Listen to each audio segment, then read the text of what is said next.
Welcome to the Reinhardt Coaches Show. I'm Jason Haynes, and we've got a great show in store for you today. The head coach of the football program here at Reinhardt, Dr. Danny Cronic, will be with us to talk about his 5-3 season that he's got going so far and look to the next two games on the schedule. Also, we've got the head coaches of the men's and women's soccer programs here at Reinhardt, Andy Kaplan and Joey Johnson. They'll be talking about their programs, looking ahead to the Appalachian Athletic Conference Championships. That's all coming up next here on the Reinhardt Coaches Show. At Jersey Mike's, we think no sub should be measured in inches long or seconds till served. A sub should be measured in moments, time with friends, lunch breaks unbroken. Every sub is a chance to be great. Every sub should ask the question, am I a sub or am I a sub above? Jersey Mike's, be a sub above. Bill Holt Chevrolet is a corporate partner of Reinhardt Athletics. Start shopping for your new car or truck today by calling 678-880-1500 or by visiting www.billholtgm.com.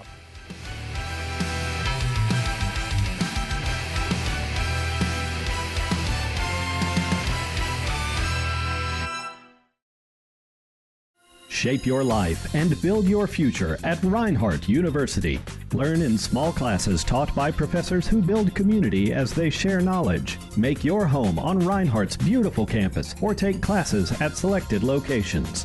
For more than 130 years, the Reinhardt experience has extended beyond the classroom to include sports, music, clubs, and much more. Reinhardt University, shaping lives, building futures.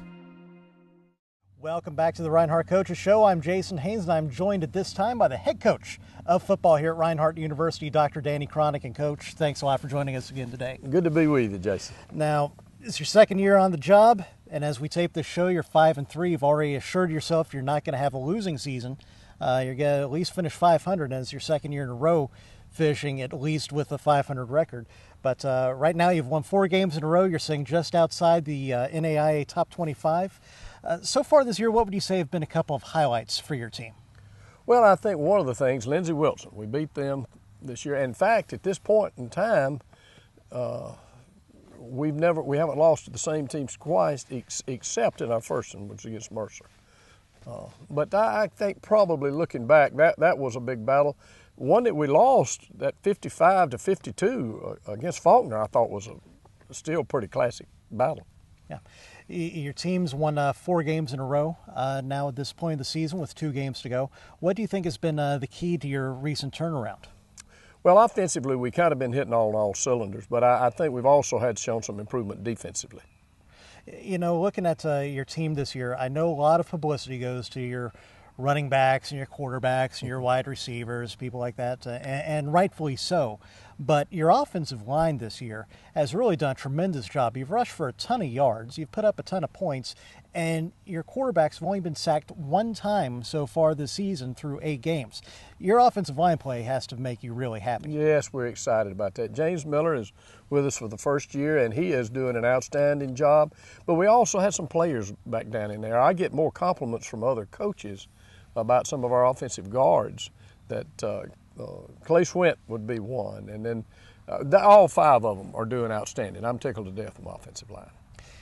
Looking at your quarterback position, because we just mentioned that briefly, Jonathan Chamblee more or less had to take over the starting role, but it's also a job that he had earned, and he's now been playing throughout games instead of subbing out with Ryan Thompson due to a little bit of an injury that Ryan's been dealing with. But I think you'd agree that he's really developed this year into a much better quarterback, a much better game manager, and has really been one of the main reasons why your offense has been clicking the way it has.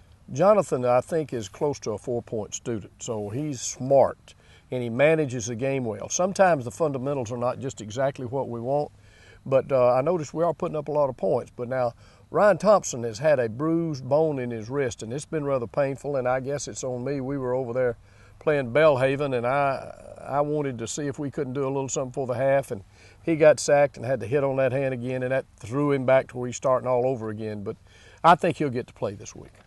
You know, looking at your receivers too, especially that X spot with Aaron Kennedy and Tyler Bradley. Both of those guys have really put up some big numbers at times this year, and have really been impressive catching the ball for you. Well, I might mention Tyler Bradley. Tyler has been an excellent blocker. So some of these long runs that L.J. Stegall gets off on, he's the last one, and he's caught some good balls. I'm really happy with Tyler. Aaron Kennedy, we didn't have him in the Kentucky Christian game, and he's Mr. Third Down for us, and has done extremely well with that. So he has a knack of getting open at the right time. You mentioned L.J. Stegall, and he pretty much picked up right where he left off last year. He's got 11 rushing touchdowns so far this season. He's gone over 800 yards this season with 2 games to go, so he's got a really great shot at being the program's first 1,000-yard rusher for a season. He's already gone over 1,000 yards for his career, and he's closing out 1,500 for his career if he hasn't made it already.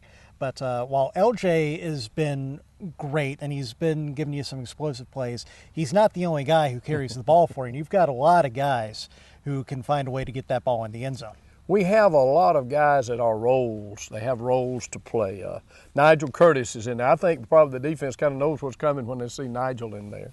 Deontay Dennis has a role in there. Ian McIntosh brings a big splash when he comes in. And Jonathan Abrams has been a fullback that kind of gets us a yard or two. And Jalen Dodd and Reggie Mack. But Sam Jones is at the wingback position, and he makes big plays. And then Elliott Clark.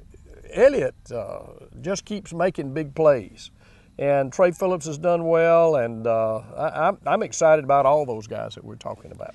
You know, your tight end position, or your Y receiver, as you call it, you've gotten some big plays out of the Y as well. It's been kind of surprising. You had a big touchdown pass to one of your Y receivers in the last time out. And your tight end that position has also been developing into something that has really taken a hold in your offense as well. Chris Johnson has been out with a hurt back. We can't quite figure out what's going with it, but Nate Holton and Austin Cole have come in and done an outstanding job. Austin had a touchdown reception in our last game. We got Austin from up in Gilmore County just before our camp started, and he has been a great addition. You know, looking at the other side of the ball on defense, especially the last few games, it seems like your defense has really picked it up. They've held the last 2 teams you've played into the 20s. And when you've got a team that scores in the 40s and 50s, all of a sudden, if you're holding the other team into the 20s, it makes winning a lot easier. Oh, yes, it does. And we're doing better over there. One of the guys that's, I think, been doing good all year, though, is Leonard Robinson. He plays the nose. And if we hunt the player of the week, he can almost get it every week. But you got Hunter Oswald, who is a leader here on campus, has had a great year. And Tiaris Thompson, that's number 44. He does a great job rushing the passer. And Javier Dyer, down inside, I've been pleased with them. We've struggled a little bit on the perimeter. Most of the guys are kind of new, and it's a new scheme, and we're struggling a little bit to learn it. But this week we've been the most aggressive in practice that we've been. Well, the injury bugs bit you a little bit, but on your defensive side. But we're going to talk about that when we come back. And we'll also look ahead to the end of the season. That's coming up right after this on the Reinhardt Coaches Show. At Jersey Mike's, we think no sub should be measured in inches long or seconds till served. A sub should be measured in moments. Time with friends. Lunch breaks unbroken. Every sub is a chance to be great. Every sub should ask the question, am I a sub or am I a sub above? Jersey Mike's. Be a sub above. For more information on Reinhardt Athletics, visit the website at reinhardteagles.com. Shape your life and build your future at Reinhardt University. Learn in small classes taught by professors who build community as they share knowledge. Make your home on Reinhardt's beautiful campus or take classes at selected locations. For more than 130 years, the Reinhardt experience has extended beyond the classroom to include sports, music, clubs, and much more. Reinhardt University, shaping lives, building futures. Bill Holt Chevrolet is a corporate partner of Reinhardt Athletics. Start shopping for your new car or truck today by calling 678-880-1500 or by visiting www.billholtgm.com.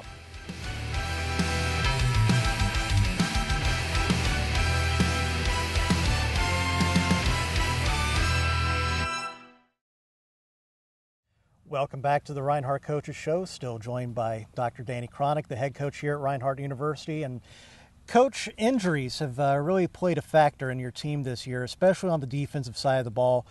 Seems like you've had about 25 guys get hurt, and most of them have been on the defensive side. But when other people have gone down, we've had players step up as well, and I know that has to make you proud to see the level of play that those players have brought to the table when they've been called upon.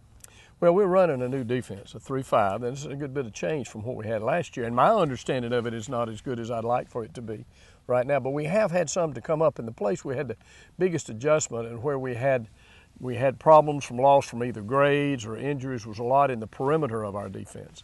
And that seems where we've had most of the breakdown. But they're coming with experience, and, you know, the only way you can get over making a mistake is fight through it and possibly make a new one. Just don't make the same one again.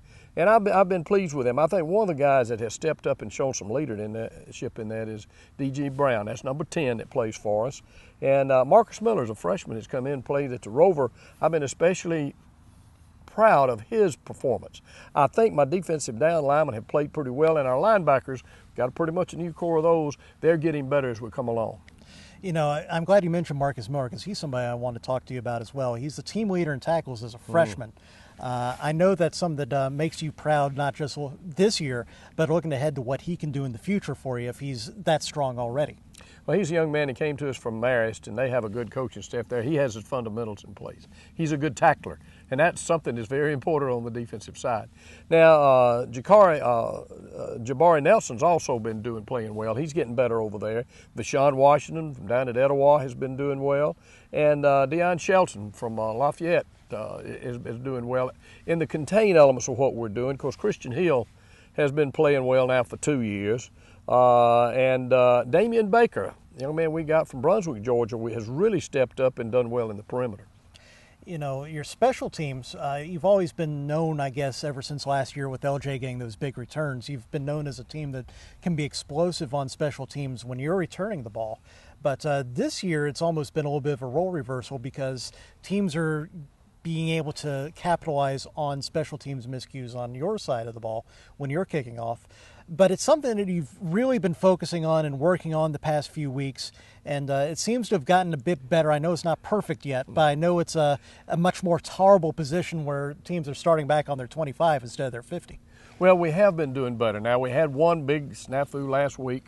We had one guy to come inside, and it changed the angles on everybody, and here they go down the sideline. Of course, that guy's already run 5 back this year, so he was pretty good. But the kickoff, and we're doing a lot of kicking it off. So we've got to start doing that a little better. You know, we've got 2 games left in the regular season as we tape this. You're 5-3 right now. Let's say, I know the coaches don't like to chalk up wins, but let's say that your team's able to get over Cumberland and get over Campbellsville, and you finish at 7-3 on the season. Right now, you're just outside the top 25. If you win those 2 games, you definitely will be in the top 25. But do you think your team will deserve to be in that top 16 and make it to the NAIA Football Championship Series? Well, what I have observed is the quality of football that's played in the Mid-South Conference is outstanding. From what I can gather, it is the best conference that there is in football. Now, that may be prejudice as we look at that. So I would think, I've seen no other schools play. So my knowledge of what they play in the rest of the country, I just know what we do here in Georgia and in this conference. But I would think that we ought to get a shot at that because we did lose to a 1AA school. The games that we lost were very close. Kentucky Christian lost their quarterback after we played them. I think they would have been in the mix. They were a good defensive team. But I've been excited about the football we've been playing, and should we win these last 2 games, I think we would deserve a shot at it. You know, I want to kind of start wrapping this up by looking ahead even more to the future with you guys, looking towards the off season, looking towards recruiting, and maybe this upcoming year, next year.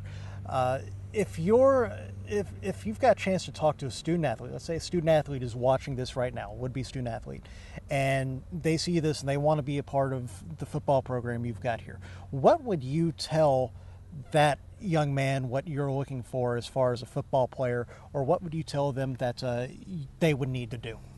Well, I think there's several things that go into that to being able to make the team.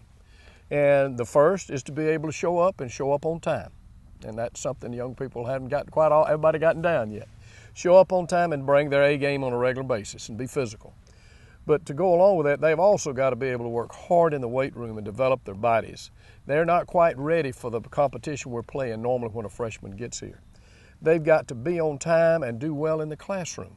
And I think just being responsible is the first step in doing that. I think I've heard one coach say they were looking to hire the three-star players and develop into four. I think what he's saying, he wants folks that'll give effort. And that's what we're looking for first and foremost, is that they give effort. Obviously, they need to be talented, but they need to give effort. And you're surprised what you can get your body to do and what you can get a team to do when they're giving effort. Looking at the way your team has played the last couple of years, you've been able to have a winning record your first year, guaranteed of not having a losing record this year. How much does that help you when you go into those living rooms or you go to those schools and you see those kids and you're able to tell them this is what we're able to do?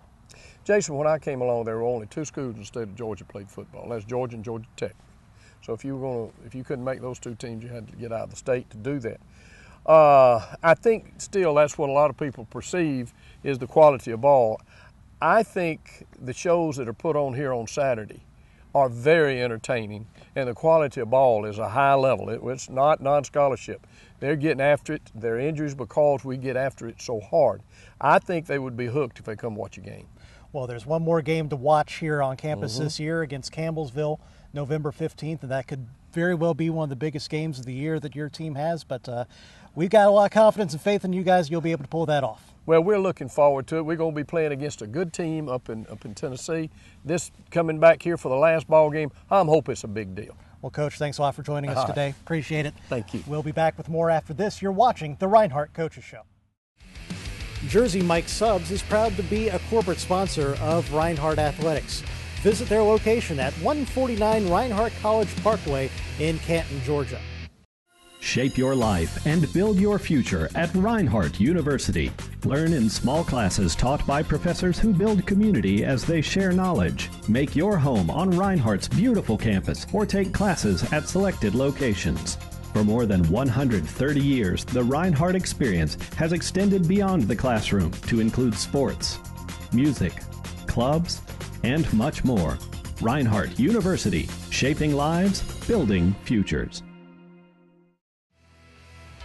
Bill Holt Chevrolet is a corporate partner of Reinhardt Athletics. Start shopping for your new car or truck today by calling 678-880-1500 or by visiting www.billholtgm.com.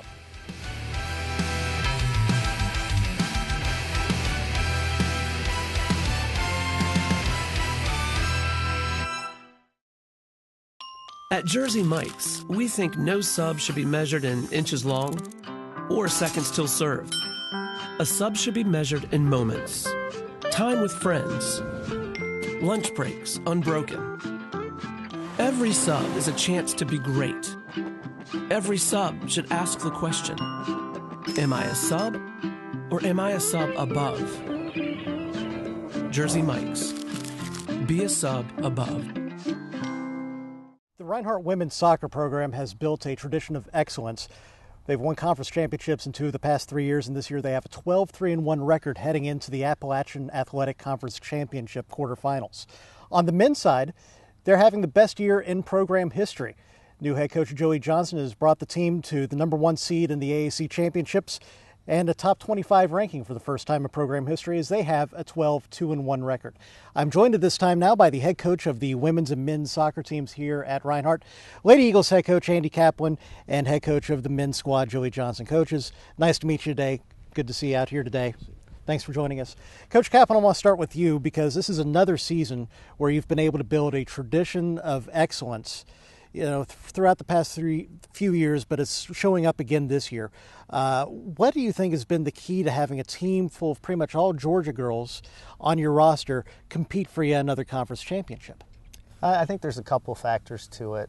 Certainly there's been a tremendous growth in soccer in Cherokee County and the other counties surrounding us. So that quality at the high school level and the youth clubs, there's just better soccer players around. And I think the fact that Reinhardt University has such a strong academic reputation, growing athletic tradition, we've really brought some of the best Georgia kids in. So that's been a big factor. And then I think a true credit to my roster is that we graduated or had injuries to 5 all-conference players from last year, and we were able to bring in some new players, and then some players from last year's team worked hard in the off season and improved. So we've really had a great team effort in maintaining the success that we've built over the last few years.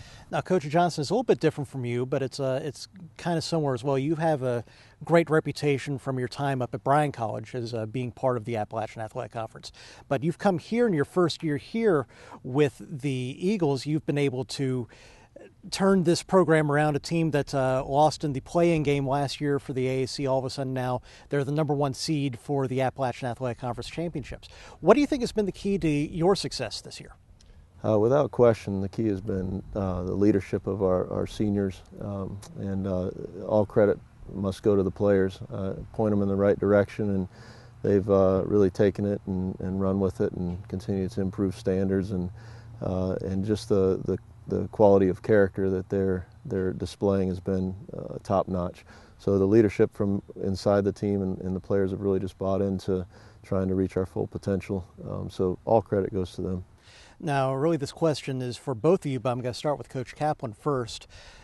As the sport of women's soccer, men's soccer, as it evolves, and you've got coaches like yourself who's been here for over a decade, like you, Coach Johnson, who've been in the conference for quite a while now, tendencies get developed and people start to pick up on those tendencies, but the game itself, the sport itself also changes at the same time. How important is it for your team, Coach Kaplan, started with you, to constantly evolve, not just maybe season to season, but even during the season as well? Oh, it's very important. I would say our strategy has been, when we recruit, we just try and find the best all-around players we can. So some years our roster has had girls that are pretty good size. Some years we've been rather small.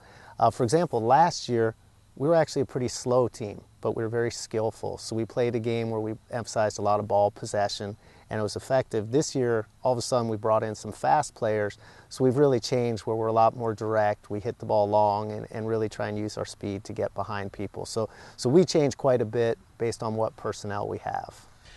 Coach Johnson, same type of question for you. I know especially on the men's side, there's a whole lot of scouting with videotape. As soon as a game is over, a lot of times you've got players going and seeing what the other team is doing at the same time on their web streams. What's it like evolving in the case, especially like you, your reputation at Bryan, people learn your set pieces pretty quickly, see what you're doing, and can pick up on your style of play. How important is that evolution, would you say?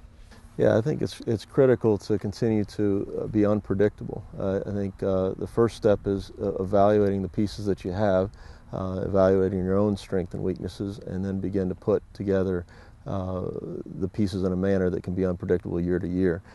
Within that, you always have a framework that you rely on as a coach that you found to be successful, and that's both on the field and off the field that you feel like that the players must adhere to be successful. So. Yeah, you definitely want to always be trying to improve yourself. You can't ask the players to continue to push themselves and improve themselves if you're not doing that as a coach yourself and staying on the edge of what's out there. We're taping this right before the start of the Appalachian Athletic Conference quarterfinals. The men's squad, you earned the #1 seed for the tournament. The women's squad is the #2 seed, but both teams will be playing here at Ken White Field in the quarterfinal round. Coach, you've got a tough matchup with Montreat on the women's side, but if you're able to get past them and the draw holds true to form, you're going to have to head on over to St. Andrews for the Appalachian Athletic Conference Championship semifinals and finals. What do you think is going to be the key for your team to move forward if they want to be able to win a conference championship again this year? Right. I mean, this has been the most balanced conference we've ever had. So I'm really not taking for granted this Saturday against Montreat. During the regular season, it was a 1-0 game, and Montreat had their chances. So for us to win, we're going to have to play 3 really good games. I do feel like if our midfield plays well, that's really a key. We have 3 really strong players in that midfield area, and I think they're capable of controlling all 3 matches. So if they're at the top of their game, I think we do have a pretty good chance of getting pretty far. Coach Johnson, you're the #1 seed for the tournament, co-champions of the regular season, but by no means was it a cakewalk for you guys. A lot of hard competition. If the draw holds true to form, you'll be hosting the semifinals and finals here November 12th and 14th, but I know that your team is really getting geared up for probably the 3 toughest games of the season to this point. Oh, without question. Tournaments, you must bring, great energy, competitive edge, and this time of year, teams have to dig deep to do that and stay focused in their training. I really like our group. They're working hard, we're improving, but if we don't bring, that level of energy that's required to be successful at tournament play, if we dip at all, then there's plenty of teams in our conference that are incredibly worthy opponents that will take advantage of that. So, we'll try to do the best we can. Last question for both of you, and I'll start with Coach Kaplan. If a student athlete is watching this, or a potential student athlete is watching this and says, I want to play for Reinhardt, maybe next year or 2 years from now, what would you say to that potential student athlete? There's really 2 things. You have to have a passion for the game, and you have to love to work hard. That so many of the high school kids, club players who come to us, they don't understand that it's a year-round commitment and that we expect hard work on the field and in the classroom, that we really want them to excel in both areas. So pretty much from the time you wake up until the time you go to bed, you're either really working hard on your studies or you're putting in a lot of effort on the soccer field. And if you do those 2 things, you'll fit in very well with us. Coach Johnson? Yeah, same for me. I'd echo what Coach Kaplan said. For us here, it's a family, and there's a tremendous amount of commitment between the players to be a part of all that we are, both on and off the field, and that encompasses a lot of areas of life. So, I'd echo exactly what he said. Well, coaches, thanks a lot for joining us today. I'd like to thank Head Coach Andy Kaplan and Head Coach Joey Johnson from the soccer programs here at Reinhardt for joining us, and also the Head Coach of the football program, Dr. Danny Cronic, for joining us here on the program this week. Next time out, we'll be talking about basketball as the men's and women's basketball teams here at Reinhardt are in action. Head Coach Jason Gillespie and Lindsey Huffman will be talking about what they've got going with their teams. That's coming up next time on the Reinhardt Coaches Show.